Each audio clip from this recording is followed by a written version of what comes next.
Hoy estamos aquí reunidos para presentar el libro. A ver, perdón, más que. Ya, buenísimo. Okay. Una obra colectiva que se llama Sharp Power y Redes Intelectuales, la presencia de Cuba en América Latina, que un distinguido grupo de académicos, intelectuales, activistas, escribieron tratando de entender cuáles son esos mecanismos o un mecanismo a través del cual Cuba intenta tener influencia en la región de América Latina. Nos acompañan dos distinguidos ponentes aquí. Está Henry Eric Hernández. Henry es artista visual, es investigador social y gestor cultural. Actualmente es jefe del Departamento de Artes Visuales de la Galería Metropolitana de la Universidad Autónoma Metropolitana de la UAM. Henry ha tenido distintos apoyos para sus labores de la John Simon Guggenheim Memorial Foundation, de Paulo Krasner Foundation, de Christoph Marian Foundation, entre otras. Muchísimas gracias, Henry, por acompañarnos. Nos acompaña también Liliana Obregón.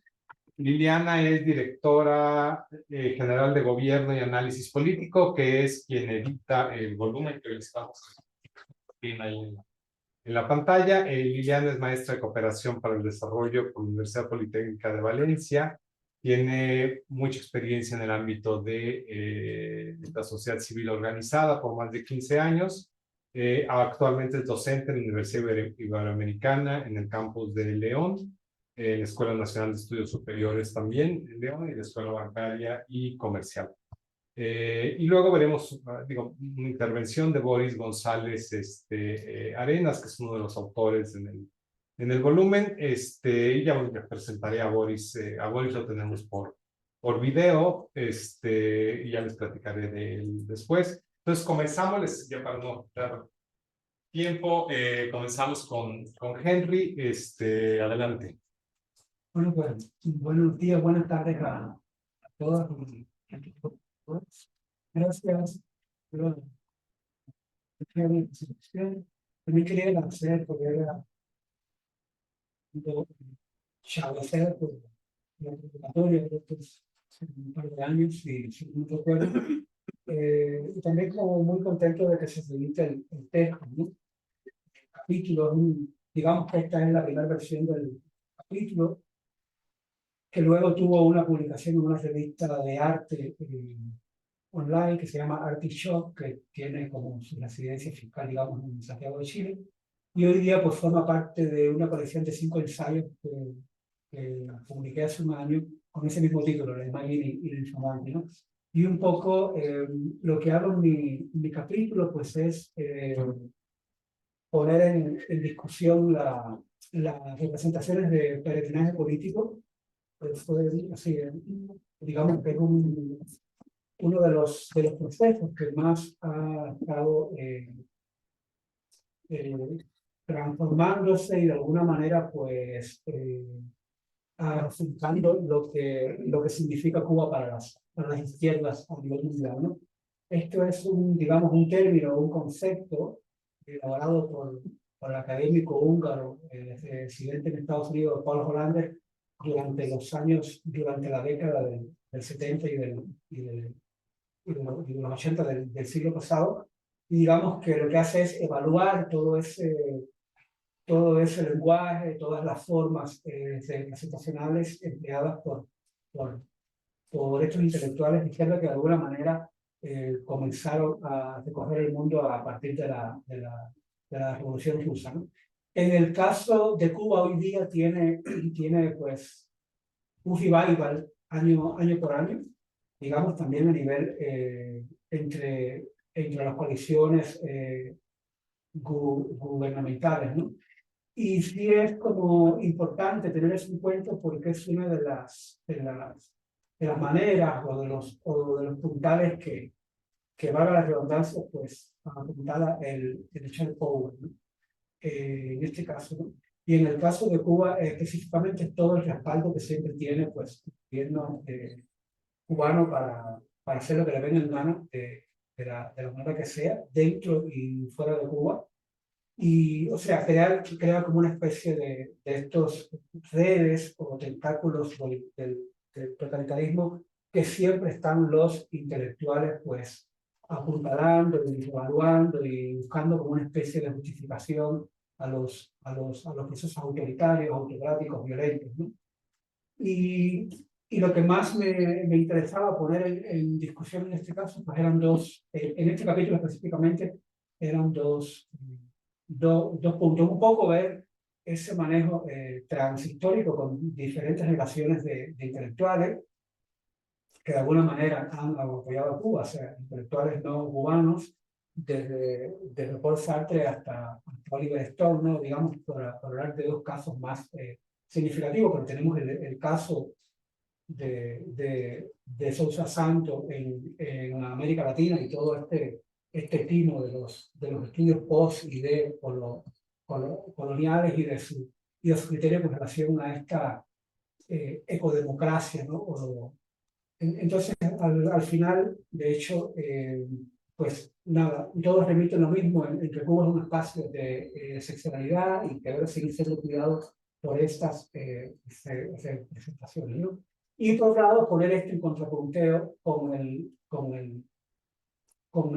otro político, ¿no? Digamos que son esos intelectuales cubanos, que yo creo que es lo que más daño sigue haciendo hoy, o sea, con relación a Cuba y de alguna manera lo que más sigue dándole soporte al totalitarismo cubano, pues son los propios intelectuales cubanos dentro y fuera de Cuba, ¿no?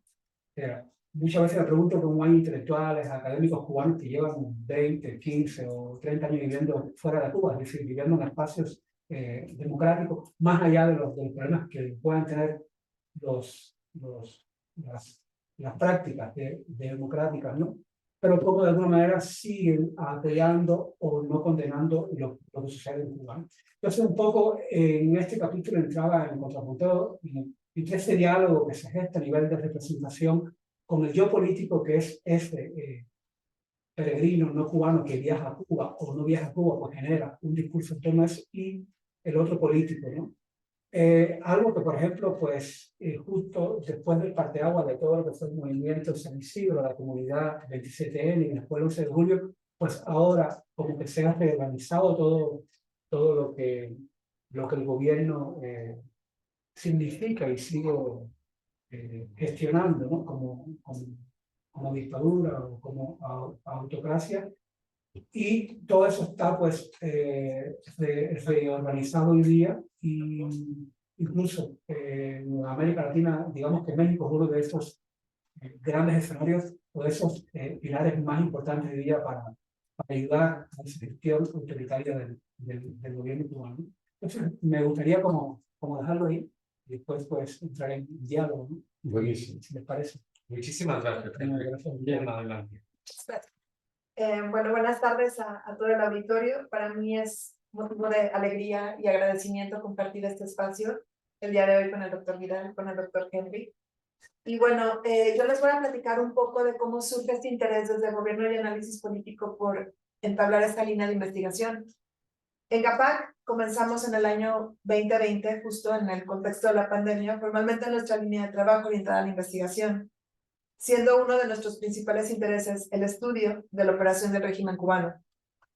Por tal motivo, creamos un seminario titulado Cuba Posrevolucionaria, donde abarcamos temas de distintas dimensiones, los principales actores y procesos que dieron pauta a la evolución de la economía, la sociedad y la política en la isla después de 1959.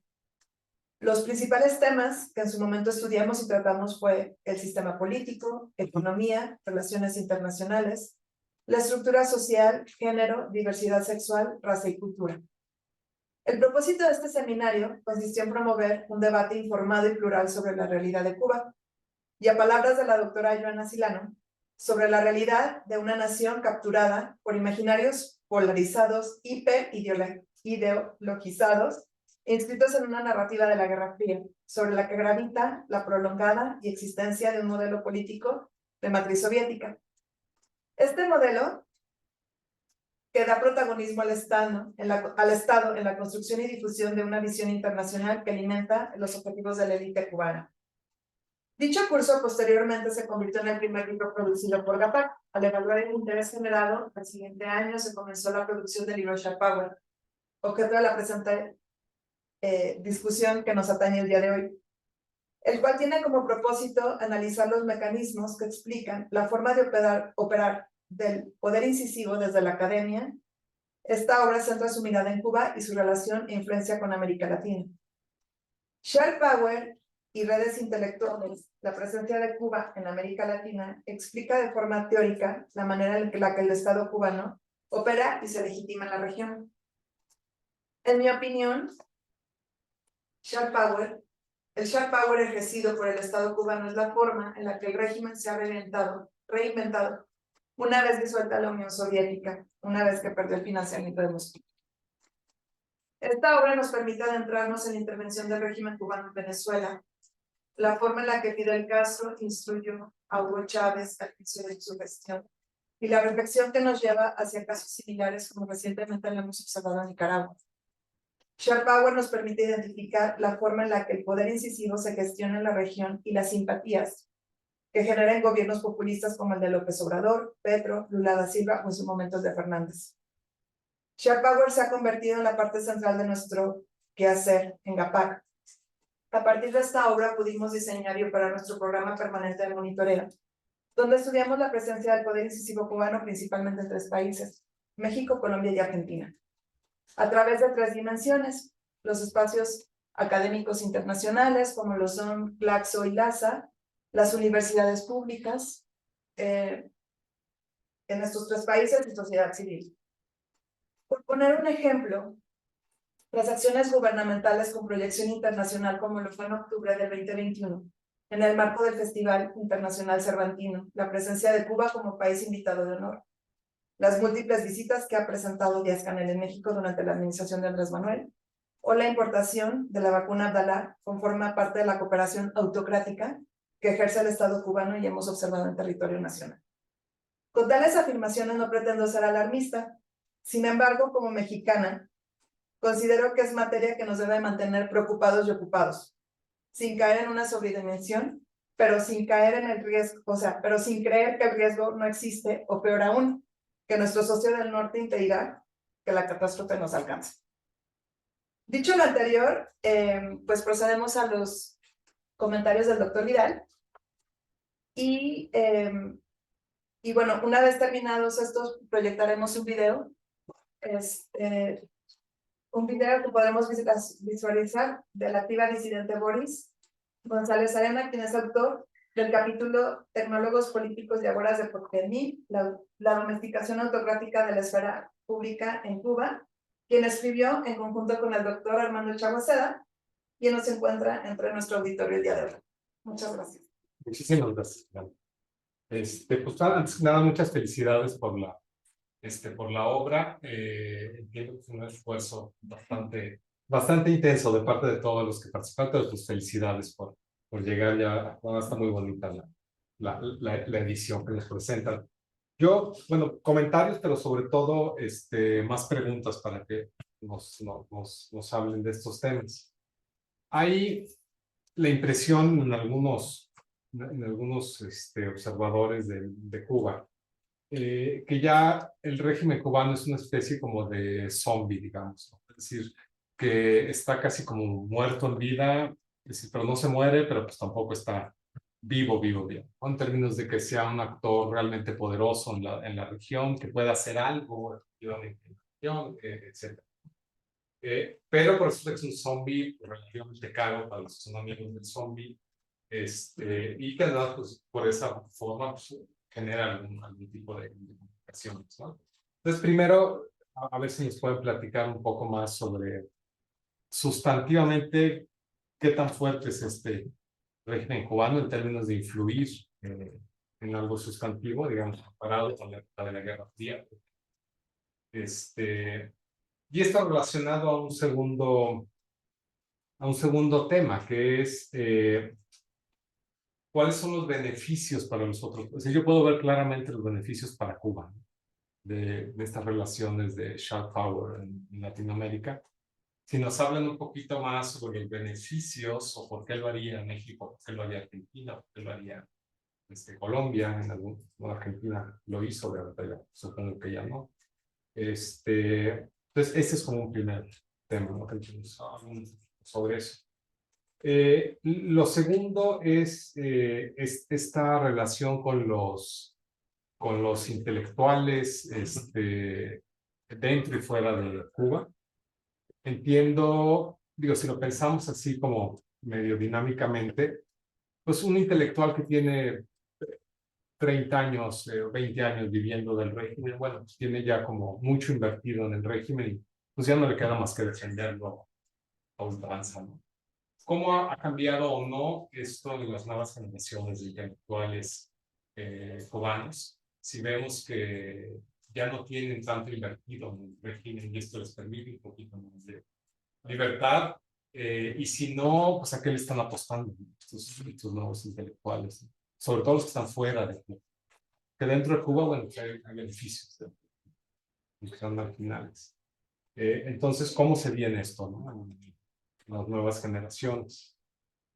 Y un cuarto tema que es esto de Sharp Power, a lo mejor con otras denominaciones, pero es algo pues común a cualquier país, ¿no? Es decir, cualquier otro país pues le encanta que lo inviten a ferias de libro, que le encanten que lo inviten a festivales de cine, y entonces ahí está el stand, no sé, en el caso de México, sombrero y un pal y así, ¿no? Botella de tequila. Y a todos les encanta y es una forma pues, de tener presencia en otros países. ¿Dónde está la línea en donde diríamos esto ya no es democrático o esto sí es democrático? Porque dado que todo el mundo lo hace, y que nos hablaron un poco de cómo es distinto en el caso cubano en términos de por qué es algo que no nos debería, hasta entre comillas, gustar, ¿no? En términos democráticos. Pues bueno, pues ya les hablé que Buena pregunta. un buen de preguntas. Entonces, si quieren responder, Henry. Yo podría hacer un poco, pero veo que usted está poniendo más, yo tipo más nivel de rapsodia, ¿no? Ahí hay como varios puntos. Por un lugar, yo creo que al final el culto, eh, yo creo que es lo que va, ¿no? Con este tipo de intelectuales de izquierda. Peregrinos tiene que ver con el deseo, estoy hablando de los no cubanos, ¿no? De cualquier generación. Sí. Da igual que ahora mismo, o sea, ya yo desde hace 5 o 6 años llevo muchos años viajando al mundo y viviendo fuera de Cuba y regresando, hasta que después de la comunidad 27 pues nos dijeron que no regresáramos más. Y ya decidí en mi agenda como ser humano, como ente cívico, como ciudadano español, que vote en un espacio democrático, aunque tenga sus problemas, ¿no? Como todos los espacios. Quité de mi agenda la idea de reeducar a los intelectuales de izquierdas no cubanas, ¿no? Tengo colegas como la colega Tania Bruguera, pues que todavía sí dice que tienen su agenda la idea de cambiar el pensamiento de las personas. Yo creo que no puede cambiar porque es como el amor, es decir, hay una pasión. O sea, o se acaba el amor o no se acaba el amor, ¿no? Entonces, creo que ese es como el gran, o sea, es un problema de pasiones, es un problema de afectos, ¿no? Entonces, al final hay un afecto de lo que deseas, pero no tienes una especie de obsesión y entonces intentas como enmascararlo, como rehacerlo para tu imagen y es una imagen que al final tú como intelectual pues proyectas. Recordemos la importancia de los intelectuales, de los peregrinos políticos, de los intelectuales no cubanos, que son las personas que producen un repertorio simbólico, seas periodista, seas cantante, seas fotógrafo, seas profesor o sea, estás produciendo pensamiento, ¿no? Profesor de universidad, en fin, asesor de un político, en fin, todo lo que entra ahí. Cineastas, literatos. Entonces yo creo que ese es, o sea, es un deseo que se produce a partir de un déficit, es decir, en toda América Latina, México tenemos el gran ejemplo ahora mismo del movimiento de ZLN, ¿no? Son como revoluciones fracasadas, por lo que sea, o sea, porque no la llevas hasta el final, porque tienes miedo a perder cosas, o porque no puedes, ¿no? Porque por cuestiones fácticas, pues no se puede. O sea, creo que tiene mucho que ver con eso en parte.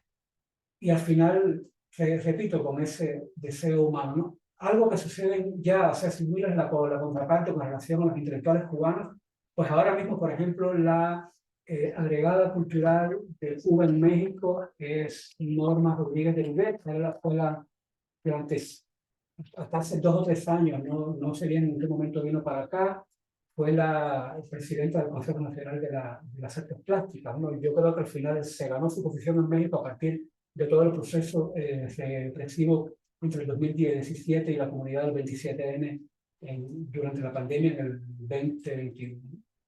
Y el movimiento San Isidro y todo lo que explicó. Es decir, y a partir de que ella está acá, pues se está iniciando todo un canal cultural, ¿no?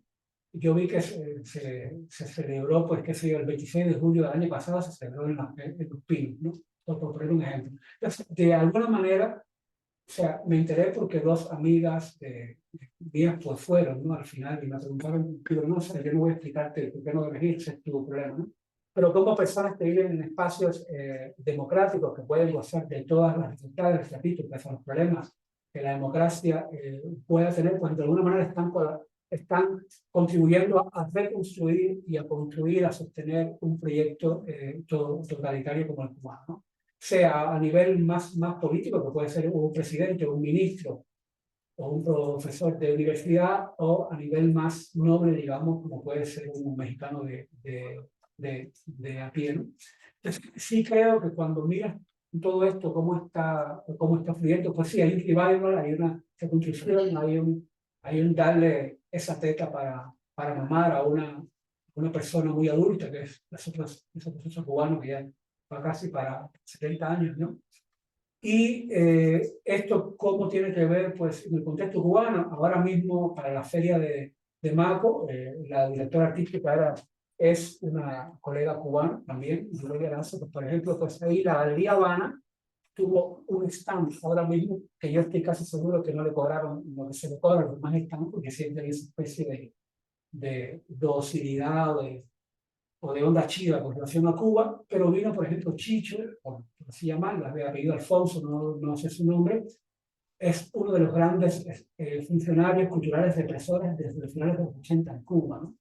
Fue uno de las 3 o 4 personas que estuvo cuando entramos los 30 artistas intelectuales, creadores durante la noche del 27N.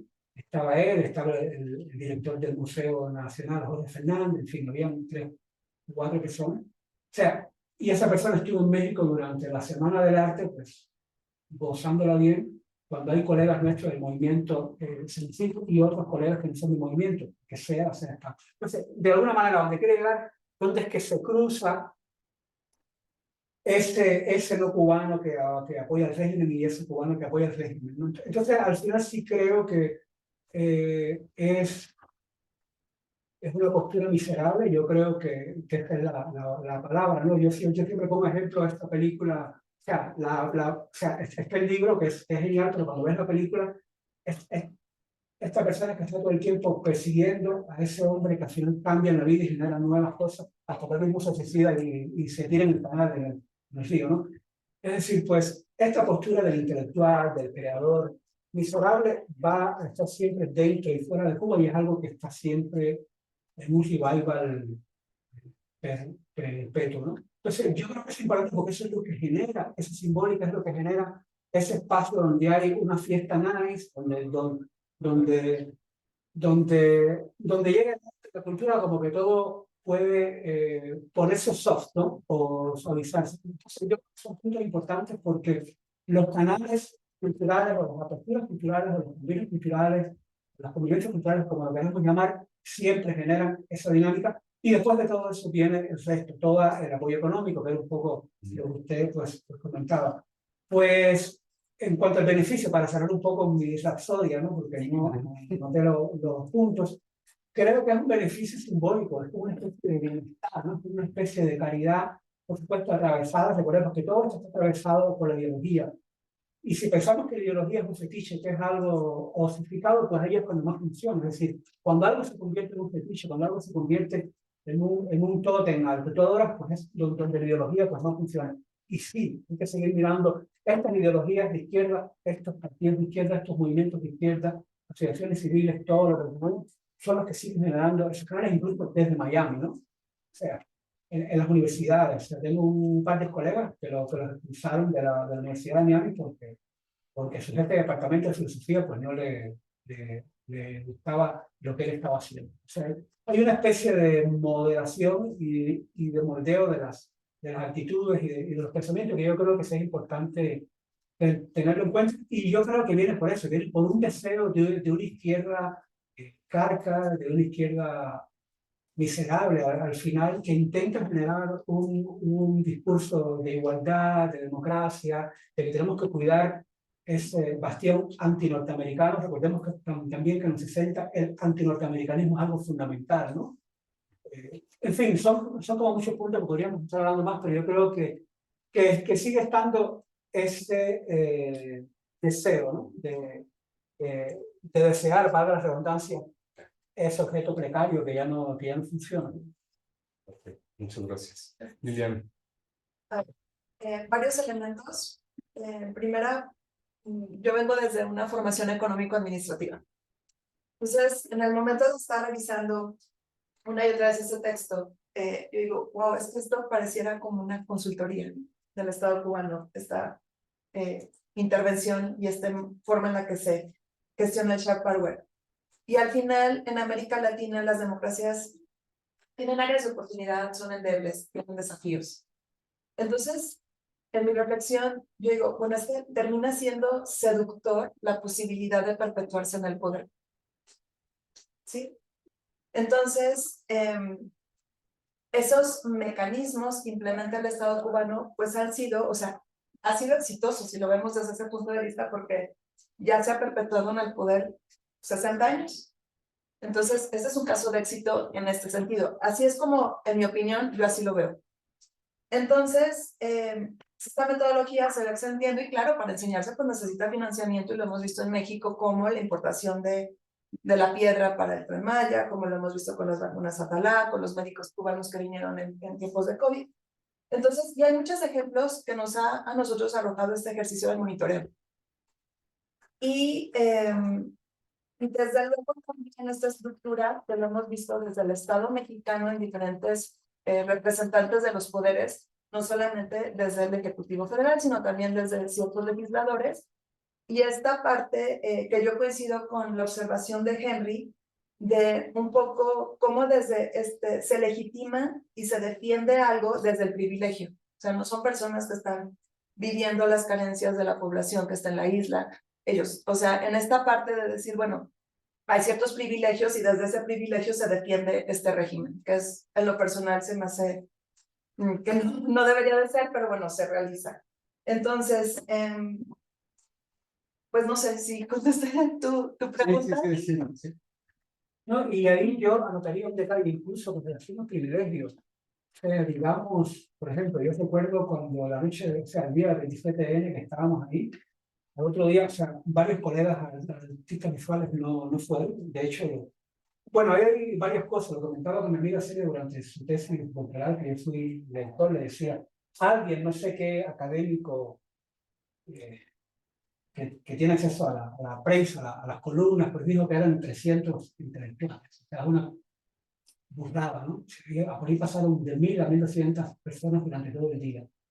Cuando ya cerraron todo, que salimos a las 2 y pico de la madrugada del lugar, ya habían cientos de militares hasta el túnel de Lille. Bueno, igual pero bueno, es como media hora de camino y tal, y había muchísimos colegas del mundo del arte y la cultura que estaban fuera de no pudieran entrar. Pero se la voy un poco a esto, esa cifra de 300 como que se ha quedado ya como algo oficial, ¿no? Eso, lo que quería decir es que muchos, digamos que el gremio primero fue, que es un gremio al que más pertenezco, de artistas, fue el gremio de las artes visuales, y había muchos colegas que me escribieron por WhatsApp diciendo, oye, no, es que ustedes no fueron, a mí no me pregunten más, o sea, no me hablen, no me interesa. Yo en ese sentido soy bastante radical en cuanto a cortar, ¿no? Porque cuando pasan estos procesos, pues las personas se distancian, pero después ya como que se pone todo, ¿no? Y ya todo el mundo está happy y no pasa nada. Lo que quiero decir con esto es que con relación a la precariedad o no, o sea, digamos que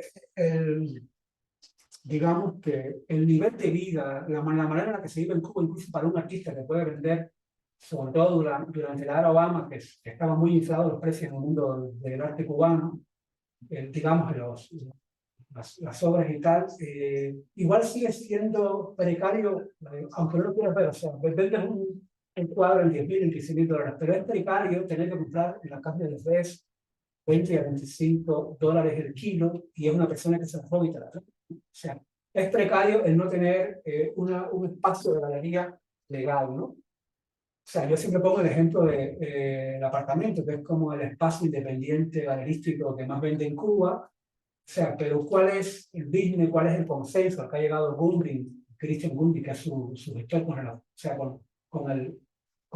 con la estructura burocrática de la cultura cubana para tener eso, ¿no? Porque otros espacios como el de San Isidro o Instab, el de Dario Bruguera, que es algo de lo que yo discuto en este libro, en este capítulo, o en el capítulo ampliado que está en mi libro, o sea, son espacios que se cerraron, ¿no? Espacios de los que no va nadie, o sea. Entonces, ¿cómo funciona ese toma y daca, ese negocio, ese pacto, ese consenso, para que dejen unos espacios abiertos y que promuevan todo lo que les dé la gana y donde hay fiestas y donde funciona todo, y otros espacios pues se cierran? Y además, cuando fui a dar un taller en septiembre de 2019 en Instar, pues las 4 patrullas estaban ahí, ¿no? O sea, entonces yo creo que es lo importante, o sea, digamos que la miseria, ¿no?, a nivel burocrático, a nivel de gestión, a nivel cívico es la misma, ¿no? Pero simplemente están esos consensos políticos de qué es lo que puedes decir, qué es lo que no puedes decir, y con quién puedes estar y con quién no puedes estar, ¿no?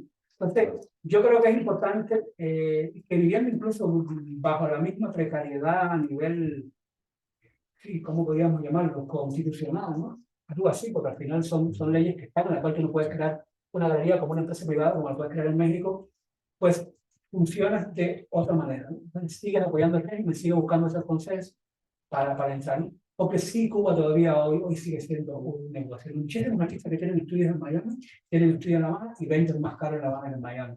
Porque es la persona, o sea, es el collector, el turista que hace el viaje y compra. Sí. O sea, son como, pongo esto un poco para que se entienda cómo funciona el contexto y cómo, digamos, el gozo de un privilegio es importante, pero igual como que no siempre sí, como lo que te da todo el dato, ¿no? En ese sentido. Ok, muchas gracias, Henry. Antes de pasar al video de Boris, yo solo quería insistir en un tema que quedó pendiente, que es ya muy relacionado al libro, que es ¿cómo podríamos caracterizar, como muy coloquialmente, lo que no nos gusta de este ejercicio de sharp power del gobierno cubano comparado con lo que hacen gobiernos democráticos? Es decir, ¿cuál sería ese punto, digamos, no? Esto no debería ser así. Tiene que ver con lo que promueve, tiene que ver con la veracidad o no de lo que está promoviendo, o cuál sería esa distinción, ¿no?, con lo que hacen otros gobiernos. A ver, bueno, en mi opinión, Sí, yo creo que una democracia aún si imperfecta, pues no siempre es popular. Entonces, en el sentido de que tendrá simpatizantes y habrá oposición. Y entonces, la realidad se va construyendo entre estas visiones plurales. Algo que yo como mexicana he identificado, o sea, a partir de estar en contacto, trabajando y leyendo textos de autores cubanos, consiste en que esta narrativa nunca cambia. Sí, y es una constante victimización en el sentido de, bueno, no hay comida porque el bloqueo económico de Estados Unidos. O sea, siempre hay alguien malo que no permite que se concrete la revolución. Y en esa narrativa, todos somos aquí víctimas, nos hacen cosas. Entonces, eso sería como principalmente este tema de la poca responsabilidad que estamos acostumbrados a vivir en las democracias, de yo asumo mis decisiones, hago lo que se supone, o sea, lo que debo de hacer, y en esta parte de que todos los demás, o sea, esa justificación, sí, en lo personal sería como lo que me cuadra. Perfecto. No sé si quieren agregar algo. No, yo la parte, digamos, de la Constitución en sí misma, ¿no? Yo creo que al final lo bueno que tienen, o sea, México yo creo que es bueno, voy a hacer una algo, porque antes yo siempre lo digo, porque es algo que creo, y están seguridad. Creo que México es el país donde más prácticas democráticas se hacen en América Latina. O sea, puede estar el gobierno, o sea, en cualquier lugar del mundo puede estar los gobiernos que estén, pero constitucionalmente tú puedes lanzarte a la calle, no tienes, tú puedes crear partidos, puedes crear asociaciones civiles, o sea, tienes todo un background, digamos, para generar dinámicas de protestas y de reclamos, ¿no? Y de poner en juicio lo que sea, ¿no? Lo vimos ahora en España con Sánchez, es decir, las personas se estaban tirando a la calle y es un país que es como, digamos, Europa en general es muy cómodo, ¿no? Europa no quiere vivir ni guerras ni revoluciones ni nada, o sea, me da igual lo que vaya pasando siempre que puedas ir a tomarte el café e ir a la montaña a esquiar, ¿no? Es algo real. Y entonces sí creo que ese es el gran déficit también que está, es decir, si haces algo sabes que te van a cortar la mano y vas a estar preso. Ahí tenemos los casos, ¿no? Que están, yo sí creo que eso también es importante porque digamos que, o sea, que está en los países democráticos la constitución, está, o sea, están todas las posibilidades que tú tienes de los reclamos. Otra cosa es que lo hagas o no, pero en Cuba no está ya y ya sabes que no está, ¿no? Entonces, al saber que no está, pues multiplica por 10 el hecho de que no salga, ¿no? Entonces yo creo que eso también es algo importante y eso también le da la vuelta de tuerca a todo esto y cómo los gobiernos siguen apoyando esa constitución antidemocrática. O sea, no es antidemocrática, es como no democrática, o sea, algo que no. O sea, es un invento X, esa idea de la democracia de un partido único es una cosa castrista, trilista, que no se lo puede creer ni nadie. Entonces creo que eso también es un dato importante en ese sentido. Es algo que está en blanco y negro, que si vas, te van a pegar el tiro, te van a ir a la cárcel, en fin, lo que sea. Entonces sí creo que es importante porque es una especie de... Sí, es al final que esté en blanco, ya, pero la ley siempre te va a coger por ese lado. Perfecto, Armando. Sí, yo creo que hay un elemento que quizás la coyuntura actual, por ejemplo, del conflicto ruso-ucraniano, nos permite entender más del el fenómeno del estiramiento conceptual desde el punto de vista analítico y sus implicaciones axiológicas. ¿A qué me refiero? Tu pregunta es muy pertinente porque no pocos colegas han dicho eso. Bueno, que no es más o menos parecido el sharp power, por ejemplo, al soft power. Entonces sería más o menos como que ustedes dicen que es malo, que es negativo por vuestro punto de mira. Y yo digo, no, es que hay varias razones que hacen estos fenómenos cualitativamente diferentes. Número uno, en el sharp power se usa por parte de un actor autocrático libertades, espacios e instituciones de otras sociedades y naciones para, por un lado, justificar la propia supresión de esas instituciones, libertades y espacios dentro de las fronteras del Estado autocrático, pero también para apoyar aliados autoritarios en ese otro país, de manera que es para erosionar. Eso muy claramente va de la mano, por ejemplo, con la desinformación. O sea, no hay semejanza. Recientemente incluso yo participé en un intercambio a raíz de esto por la labor de desinformación que hace Russia Today. Bueno, no es que es más o menos como CNN, no, prácticamente no, porque primero hay desinformación, segundo porque el actor, desinformación quiere decir datos falsos, segundo porque el actor que promueve eso conculca el derecho a un espacio de discusión plural, fronteras adentro, y le enrarece fronteras afuera, pero además un elemento muy clave en este sentido. Esos contenidos de la discusión, los temas, etcétera, en un estado son cualitativamente diferentes al otro. Por ejemplo, lo que hace, y voy a poner ejemplo de medios públicos para que la comparabilidad tenga sentido, sobre todo acá que hay colegas de relaciones internacionales. CNN es un medio privado, pero Deutsche Welle es un medio público. BBC es un medio público. O sea, usted puede ver en BBC o en Deutsche Welle, que son medios pagados por los contribuyentes de democracia, primero puntos de vista distintos, pero incluso puntos de vista que contradicen, ¿verdad?, al discurso oficial del gobierno de turno. Eso es imposible de ver en los medios de propaganda de las autocracias como puede ser RT o Cuba Debate, donde usted, número uno, siendo propiedad, digamos, no privada, todos estos hay incomparabilidad porque en unos casos, primeramente, se difunde desinformación. Y eso es muy fácil saberlo cuando usted hace fact-checking. Segundo, se difunde una ideología oficial. No hay espacio para otras ideologías y el propio dueño del medio no puede ser contrastado. Entonces, yo creo que eso es, a nivel de contenido, un poco para tu pregunta, lo primero que yo diría, no hay comparabilidad entre el Sharp Power, porque el Sharp Power es la serie de vías, mecanismos y narrativas de influencia de un actor que ha suprimido todas las narrativas, fronteras adentro, y quieren que le legitimen eso, pero además que erosiona fronteras afuera, es decir, en el lugar donde es destinada su narrativa. ¿Y eso por qué tiene una implicación? Y con esto terminaría negativo, un poco Henry y Liliana lo decían, porque en general se tiende a ver este tema de la ideología, las mentalidades, la narrativa como un fenómeno absolutamente psicológico, etéreo.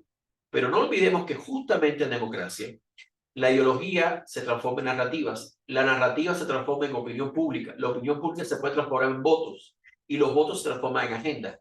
De manera que la ideología, más en democracia incluso, tiene una trayectoria muy rápida donde discursos, palabras, ideas se transforman en decisiones políticas sobre la vida de la gente. Es una falacia de cierta ciencia política excesivamente apegada al dato, a la cantidad, a lo medible, creer que cuando se habla de fenómenos ideológicos se habla de poesía sin ninguna implicación práctica. Los hombres son animales simbólicos, las personas son animales de símbolo, y los símbolos construyen realidad, tienen materialidad propia, y entender el efecto material de la desinformación, de la propaganda, de dictaduras dentro de democracias vecinas y cómo eso va cambiando el ecosistema regional, ¿sí? Cómo se va tolerando lo antes intolerable, cómo se legitima lo antes impensable, se tiene una legitimidad muy concreta, además, como decía Liliana, de que también incluso implica formación de cuadros, difusión de narrativas, usos y costumbres. O sea, usted puede seguir muchos de los elementos que se discuten en este libro ya replicados en otros países, incluso acá. Usted puede ver pseudodebates, falsos debates, términos que utiliza el aparato de propaganda y desinformación de Cuba en Venezuela, en México, en Nicaragua, usados por los tecnólogos políticos. O sea, hay tecnólogos políticos en México, aquí le decimos comentócratas, hay tecnólogos políticos. Pero ¿de dónde viene eso? Eso viene de una creación de autocracias más avanzadas como Rusia, o Cuba, o China. O sea, ese fenómeno es que yo creo que hay que discutirlo y es medible el impacto, es medible. Lo que quizás tendremos que empezar a pensar que son fenómenos medibles, no como medimos fenómenos en procesos democráticos de total ocultación, como pueden ser unos votos, los resultados de una elección, etcétera. Pero sí, es medible, creo. Perfecto, muchísimas gracias, Armando. Creo que usted ya clarifica bastante. Entonces, pasamos ahora a ver el video de Boris González Arenas. Boris es escritor y periodista, no pudo estar, no sé. El video, licenciado en Historia por la Universidad de La Habana y cineasta por la Escuela Internacional de Cine de San Antonio de los Baños. Desde 2014 es periodista de Diario de Cuba, y buena parte de su trabajo está enfocado en narrar la realidad política y social de Cuba. Entonces, adelante con.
Buenísimo.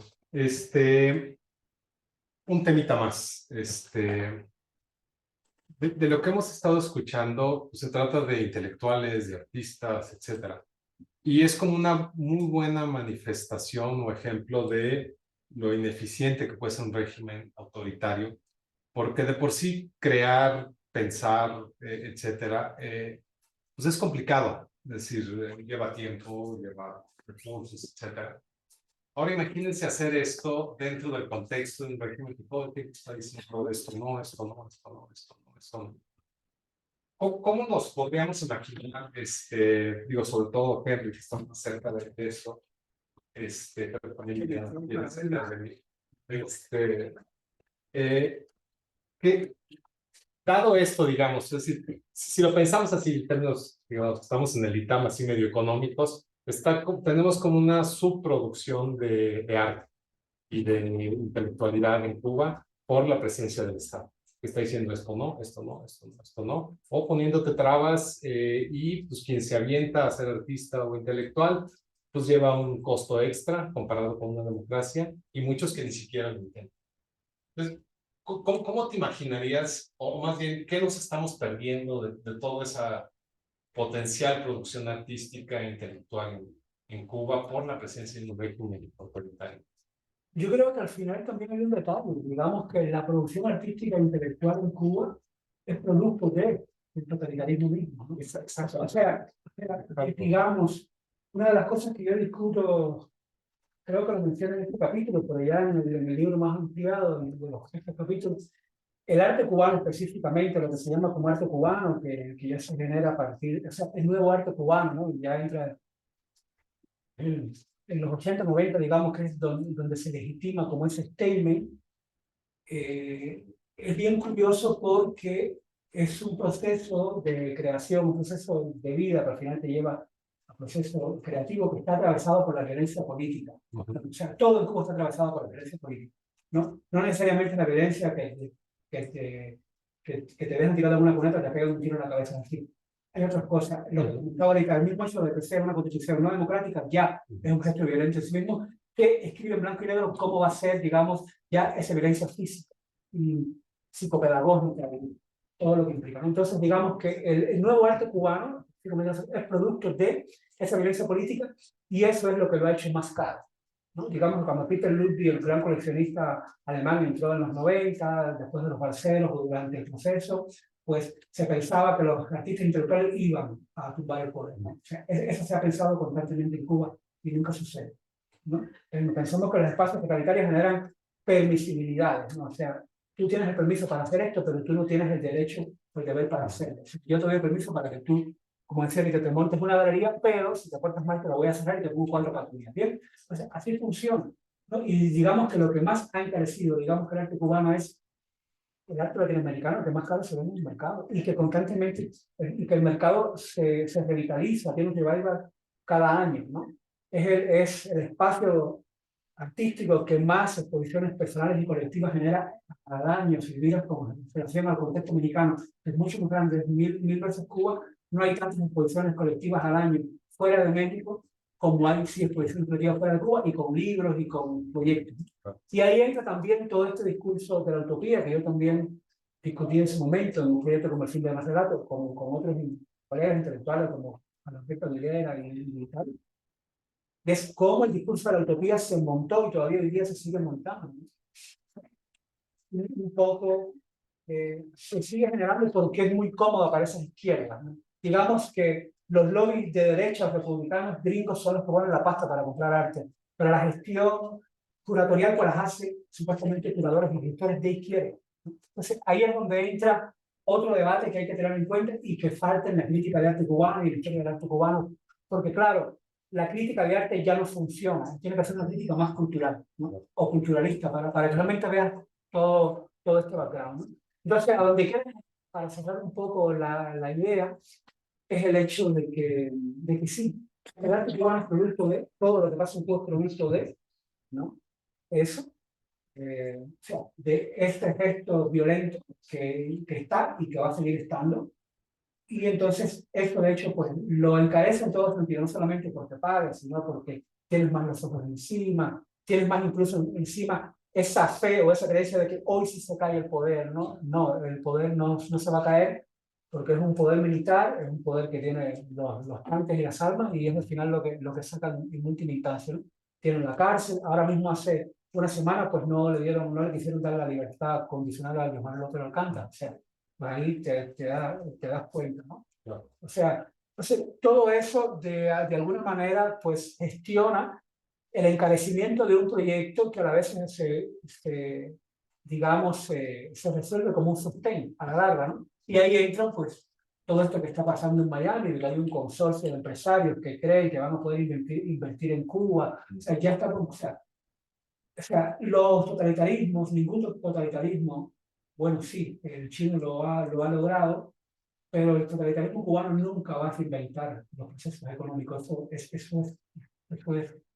Es una cosa necia pensar en eso. O sea, si no hay un libre mercado y si no se genera una libre empresa, que es lo que ha hecho China, ¿no? Y cada 2 años pues sacrifica un ministro para llamar la atención, pues ese es el mecanismo que está, ¿no? Entonces sí creo que es importante.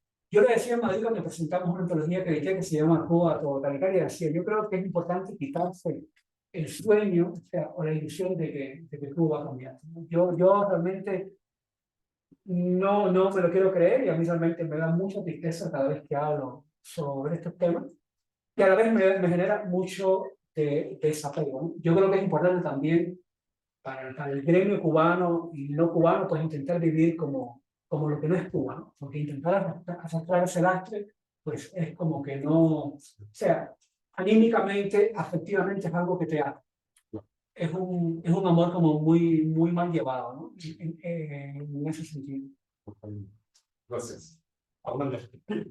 Bueno, empezando por lo último, yo ahí tengo una diferencia con Henry. Yo creo que entre el optimismo ingenuo y el pesimismo que se autoalimenta, hay como una serie de, con razones los dos, ¿no? Hay una serie de estaciones de tren en la cual uno puede decir, bueno, pues no abandono tal cosa a su suerte, sobre todo porque esa cosa es algo que también te preside un día a día, ¿no? Entonces, sobre todo, esto es importante, ¿no? Yo creo que ningún proceso de la historia lo ha demostrado está salvado. Ni la democracia liberal ni el autoritarismo están salvados para la historia, ¿no? Entonces, eso es importante. Ahora, voy a usar un ejemplo, no en el campo de la plástica, sino en el campo de literatura, quizás a los presentes acá y a los que nos escuchan, sobre todo en México y en América Latina, les va a hacer mucho sentido, ¿sí?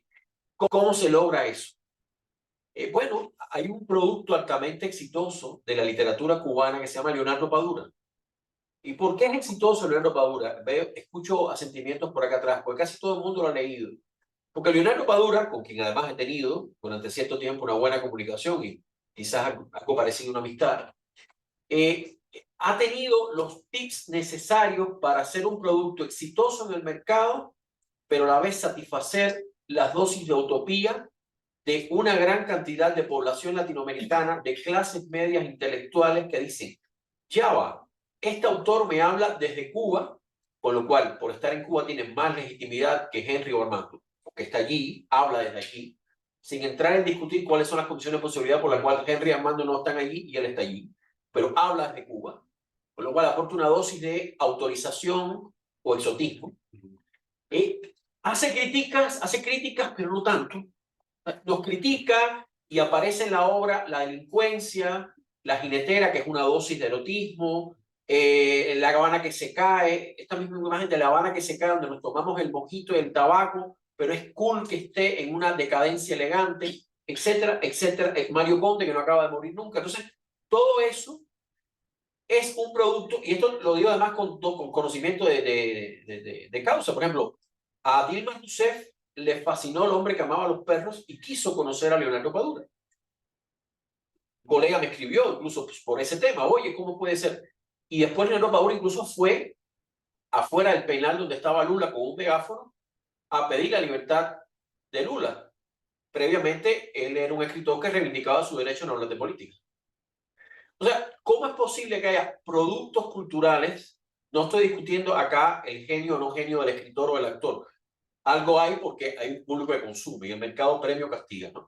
Pero ¿cómo hay productos culturales que justamente porque se hacen desde esa utopía, desde ese exotismo, satisfaciendo criterios estéticos de una gran masa de consumidores de las clases medias progresistas latinoamericanas, son exitosos. Probablemente, si una obra literaria hecha en las mismas condiciones de La Habana o de otros lugares fuera más dura, más ríspida, o no tocara ciertos temas de ciertas maneras, lugares comunes, sencillamente no sería potabilizada. A mí, por ejemplo, me llamó la atención que la experiencia de Mercader en La Habana ya se conociera. Sin embargo, justo en esta novela, se hace potable para gente que tú pensarías que la conocía. Entonces, eso también explica, o sea, hay un tipo de producto, no necesariamente revolucionario, pero tampoco, usando la jerga oficial, contrarrevolucionario, que, para parafrasear a Silvio Rodríguez, tiene la palabra precisa y la sonrisa perfecta, que satisface las fantasías, los sueños húmedos del sector de clase media, de el arte plástico, el cine, nuestras universidades públicas, etc. Volviendo a la comparabilidad, para que se entienda esto, hay un sector también de la intelectualidad mexicana, por ejemplo, que publica columnas de opinión donde dice, hay militarización, hay desaparecidos, pero Claudia va a cambiar eso. Porque son errores, no son horrores. Entonces, en la medida que hay un sector, hay una sensibilidad que entiende que hay una postura ideológica, geopolítica, una utopía, desde la cual hay una superioridad y que ese proyecto, esa utopía hay que salvarla, hay mercado para eso. Y los estudios, y aquí voy a ser cuantitativo, cosa que le gusta a los politólogos, Pipa Norris, por ejemplo, ha demostrado recientemente que hay una sobrerepresentación en la Academia de Ciencias Sociales y Políticas de la izquierda, al menos en Occidente. De manera que hay un terreno fértil para esto. La propaganda liberal, autoritaria, de derecha, sabemos a lo que apela. Nativismo, racismo, misoginia, exclusión del migrante, sabemos eso. No promete la utopía. Cuba es un caso emblemático de un Estado que ha entendido que hay un gran mito que es usufructuante y que con ese mito tiene un mercado, un auditorio listo para adquirirlo, ¿no? Yo creo que por ahí habría que entender eso también. Muchísimas gracias. Nos queda todavía tiempo para algunas preguntas, dudas, quejas, comentarios. Hay aquí en casa, asistente anónimo. ¿Cómo podemos resistir el shark power? ¿Cuáles son algunas estrategias orgánicas y no orgánicas que puedan hacer frente a esta nueva global? Adelante. Yo creo que ocupando, a ver, aquí en México, ¿cómo podemos resistir ocupando el espacio cívico como ciudadanos? ¿Sí? O sea, estamos ahorita en una coyuntura, en un desafío donde o las cosas pueden ir más o menos o puede ir todo muy mal, dependiendo de los contrapesos y pesos que puedan ser entre los poderes. Lo hemos visto pues durante prácticamente toda esta administración, que si la Suprema Corte de Justicia, que si el poder legislativo, el poder ejecutivo. Entonces, ¿cómo poder resistir a eso? Pues eso, ocupando los espacios ciudadanos, haciendo manifestación, yendo a votar, hablando, en mi opinión. ¿Quieres aclarar algo? No, ya yo lo comentaba con relación a Cuba, por qué no, o sea, digamos que es lo importante, ¿no? Y digo que el gesto del reclamo y al final tomar acción, ¿no? Creo que es vital. Quizás dos cosas. Primero, en el plano de los analistas, que es lo que estamos acá, ¿no? Los académicos, primero evitar el estiramiento conceptual. Octavio Paz decía que cuando una sociedad se corrompe, lo primero que se corrompe es el lenguaje. Y ahí también está la importancia de la materialidad. Parece una contradicción, pero no lo es. La materialidad de las ideas. Si nosotros empezamos a entendernos, esto no es democracia. Yo pongo un ejemplo con China, para descubanizar la cosa. Recientemente escribí un texto donde decía que es inaceptable la idea de que en China hay democracia, porque no la hay bajo ningún parámetro teórico o histórico. Hay desarrollo, y es innegable que hay desarrollo. Discutamos incluso si ese nivel de desarrollo o forma de desarrollo es superior a la occidental o da una alternativa al sur global. Puede ser. El fenómeno objetivo es reflejado subjetivamente en un concepto que lo nombra, pero no es democracia. Entonces, primero, evitar el estiramiento conceptual. Y lo segundo, es una actitud que va entre lo axiológico, lo ético y lo práctico. Evitar cooperar con el autoritarismo. Hay una frase de Camus que es reveladora. O sea, el éxito de los totalitarios reside en las faltas de los demócratas, no en los éxitos de los totalitarios. Y pongo también un ejemplo práctico porque se me ha preguntado, por ejemplo, ¿cómo lidiar con los espacios intelectuales que legitiman el autoritarismo? No participando. Pero, que ahí está la diferencia de las sociedades abiertas. Tener abiertos nuestros espacios a discutir las ideas, incluso las personas que las defienden. Si hacemos un evento de democracia, que pueda venir alguien y diga, yo soy académico del mexicano, boliviano o cubano y defiendo la idea de que es una democracia otra, vamos a discutir con las reglas de juego de una democracia, ¿no? Con evidencias, con datos, con respeto. Ahora, eso es el debate libre de ideas que caracteriza una esfera pública democrática. Si tú ocluyes eso, tú te conviertes en ellos. O sea, siempre va a haber posibilidad incluso de que defiendan las ideas de ellos en democracia. Ahora, es muy distinto organizar eventos, como decía Henry Eric, con represores. Es muy distinto ir a congresos. Hay mucha gente que hace turismo académico en Cuba, en Rusia, en China, mucha gente. Gente que se formó en sociedades abiertas, gente que tiene libertades y derechos. Ahí sí hay una dimensión distinta en lo axiológico y en lo práctico. Yo creo que por ahí estaría la cosa. No cerrar el debate de ideas, pero no hacer cooperación autoritaria en el mundo de las ideas. No. Perfecto. ¿Preguntas? ¿Comentarios? Bueno, pues muchas felicidades nuevamente por la obra y muchísimas gracias por haber venido al INAH. Gracias. Listo.